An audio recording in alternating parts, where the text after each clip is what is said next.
So today we will be going over the book Thief by Markus Zusak. We'll be going over parts 1 and 2 and doing a brief analysis of it. And we'll also be doing EdPuzzles.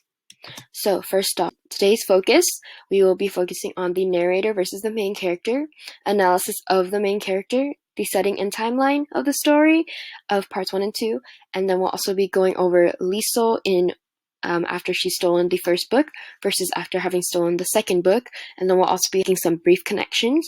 And we also, on the right hand side, we have a cover of the book Thief. I thought we'd begin this lesson with a quote from Death on Liesel Meminger. The book thief had struck for the first time, the beginning of an illustrious career, Markus Zusak. So this quote happens early on in the book, and this is just Death describing what happens after the book thief, Liesel Meminger, first stole her book. This is the very first book she's stolen, so this is the beginning of her life as a book thief, quote unquote. So this is, I feel like, really represents the beginning of the story and of her path as the book thief. And I think it's a great place for us to start as readers of part 1 and 2. So now we have Death and Liesel. So Death is the narrator, and his narration is from the omniscient perspective, whereas Liesel, our main character, her story is told from the limited perspective. So we get to see Death observing the story of Liesel's life and the people around her. And a lot of people may not actually realize that Death is the narrator until a few chapters in.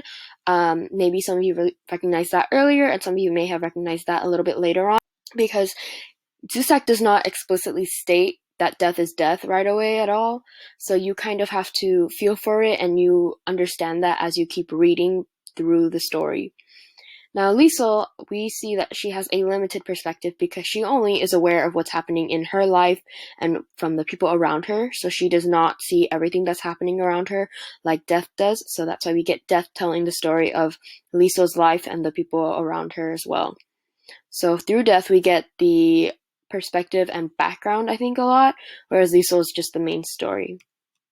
And Death fills us in on the blanks. So we'll have a brief EdPuzzle after this where you compare and contrast Death versus Liesel's perspective, and I just want you to give me 1 to 2 points differing from about different points in the story of what you noticed was different from the way they told the story of the same part. Now, we have Liesel Meminger, also known as the book thief, and this is just going to be a brief character analysis. So, a brief background from what we know in part 1 is her biological mother left her with a foster family, and she stole one book, the first book, in the graveyard where her biological brother was buried from the gravekeeper. And now she currently lives in Mulching with the Huberman family. She's fascinated by books, but she can't read well at this point in the story at the end of part 1. She is constantly made fun of by her classmates, and her teacher also picks on her a bit because she can't read well, and they are very frustrated with her. So she feels really badly about it, especially because she does love books, which is why she stole the first book in the first place. Now, here I wrote present, but really it's just the present for us because we are at the end of part 2, and you all should have finished reading that last night. So now we see Liesel with a close bond with Hans Huberman, which she has built after practicing her reading with him over late nights. He practices reading with her until she reads well aloud and silently. And her foster mother, Rosa Huberman, she at first scares Liesel a little bit, and they don't really get along too well. And when they first meet, Liesel is not as attracted to her as a mother figure as she is to Hans as a father figure. And Rosa Huberman speaks harshly, but she cares deeply about her foster daughter and really loves her.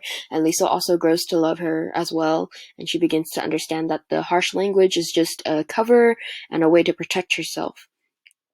Rudy, her best friend, is in love with her, and we get to see a lot of their connection as almost siblings at first, but he is in love with her, and she doesn't really see that and understand that yet, but she does depend on him, and she really cares for him as well. Now, we have the settings and timeline of books stolen. So we have the beginning of part 1, the ending of part 1, beginning of part 2, and the ending of part 2. So as you can see, the timeline here is different in terms of dates, but I did do it chronologically of the book. And I also separated it based on the books stolen. So we have the first timeline marker is where the book thief first steals the book. Her first book is stolen, and the last portion of the timeline is where the second book has been stolen.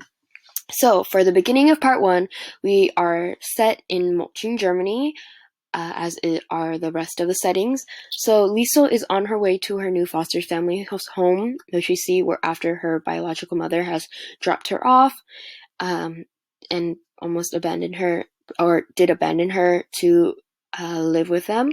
And we see how the first book is stolen, as I mentioned in the brief background of Liesel. She steals it in the graveyard where her biological brother was buried from the gravekeeper.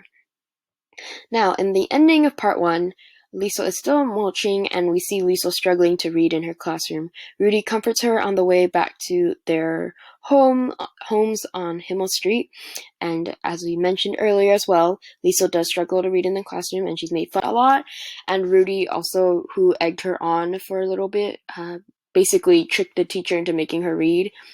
He comforts her on the way back because he feels bad about making her read when she wasn't able to read well and embarrassing her. Now, for the beginning of part 2, this is where we really get to see the deepening of the bond and connection between herself and Hans Huberman. So Liesel begins to practice her reading more with her foster father in their home late at night while Rosa, her foster mother, is asleep. And they begin to build a really close bond because he helps her where he doesn't have a strong grasp on reading, but he is willing to help her and practices with her as well. Now for the ending of part 2, the last marker on the timeline, we have the book burning in her city. So the book thief strikes again here, and we see book 2 being stolen from the flaming mountain of books. This is pretty important, I think, because the book burning, which is something that is celebrated by the Nazis, that Hitler has begun, and they make this a big festival, a celebration of burning these books. Things that they do not agree with, they just burn them. And Liesel cannot stand to see these books burning, so she decides to dash in and steal one while her father is speaking to an official. Now, here we see the first stolen book versus the second stolen book, and this is just a comparison for Liesel. So, what is the significance of the first book, the title Book Thief Stole? And what is the significance to Liesel? So, we see her character progression throughout the story, but what is the difference between the first one and the second one? So, we're going to have an EdPuzzle here after I explain briefly about these two books. So the first question, which I've already discussed, is the significance of the first book. So just give me about 3 to 5 sentences describing the significance and why you think she stole the first book and why it's important to the story. Now, the second stolen book. What is the significance of the second book that Liesel stole?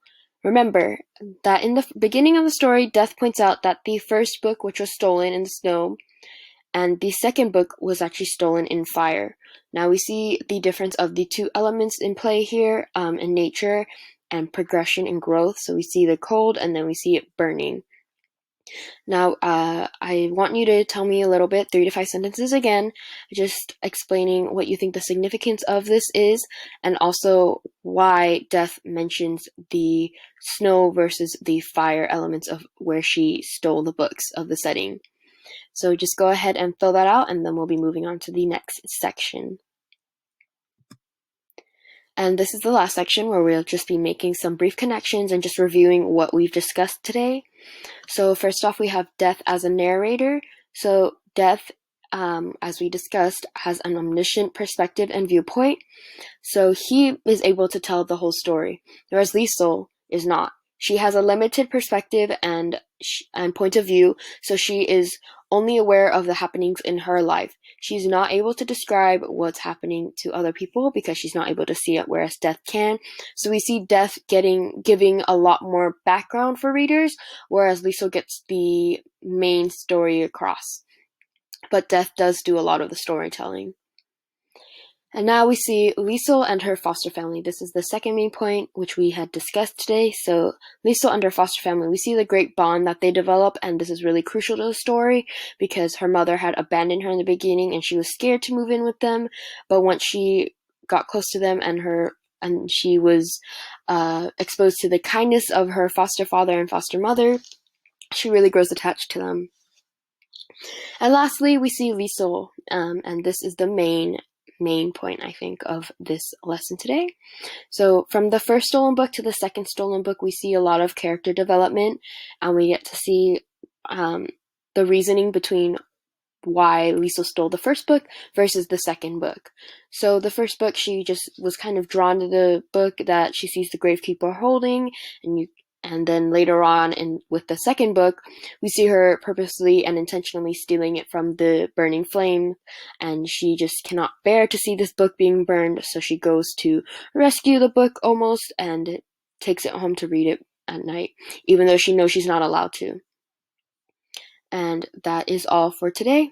And thank you for filling out those EdPuzzles. So make sure you fill those out by tomorrow night, and that'll be it. Thank you.